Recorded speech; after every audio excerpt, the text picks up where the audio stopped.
A job like this is a major conservation effort. You can't just show up and do it. We've studied it because you're concerned with more than just making it look good. You're trying to get it structurally stable. You're concerned about whether you can clean it safely, longevity of the materials. This is one of the most important things we've ever worked on.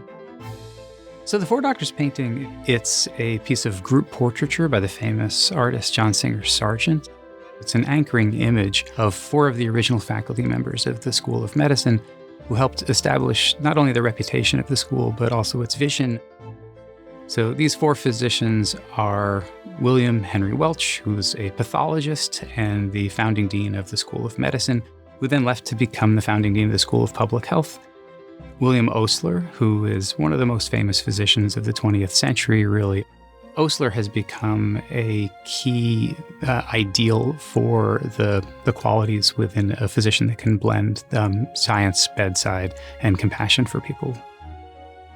And William Halsted, a brilliant young surgeon who really revolutionized the notions of surgical residencies, the role of anesthesia and antisepsis in surgical practice, and the goals of curative radical surgeries. And the fourth is Howard Kelly, who was the founding obstetrician gynecologist.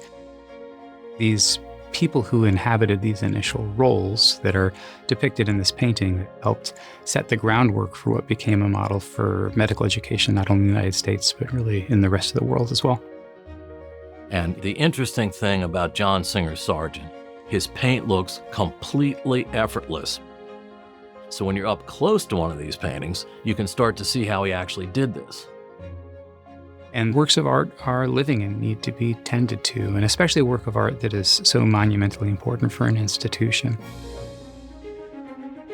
Now, art conservation implies the use of science. So first thing we did was photograph the thing in normal light and UV light, raking light and specular light. And then we could clean it. We took surface grime off. Then the varnish is off. And that's done with cotton swabs. Each day you're generating 500 or 600 swabs probably. And then we can start in painting. Small brush, dot, dot, dot, dot. Have your head set for magnification. Turns out the color's the easy part. So you have to get the texture right. You have to get the gloss perfect across the surface. We will be adding varnish with the little brushes as we go. And we'll probably spray varnish this surface maybe 10, 12 times, trying to even it out.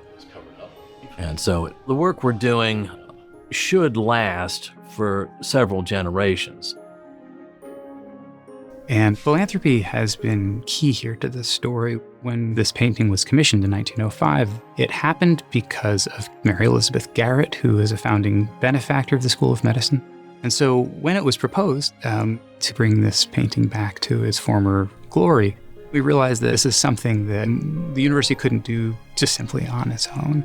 And so we wouldn't be seeing this restoration today if it wasn't for the philanthropic foresight of Dr. Mario Molina to step in. The Four Doctors, to me, is one of the most iconic symbols of Johns Hopkins. As a resident, I would go to the Welch reading room to read the current medical journals, under the watchful eye of the Four Doctors who set the tone for everything that came after them. And young doctors are going to walk into that room and draw an inspiration from looking at that painting and knowing that they're part of a chain, a history and a heritage of excellence.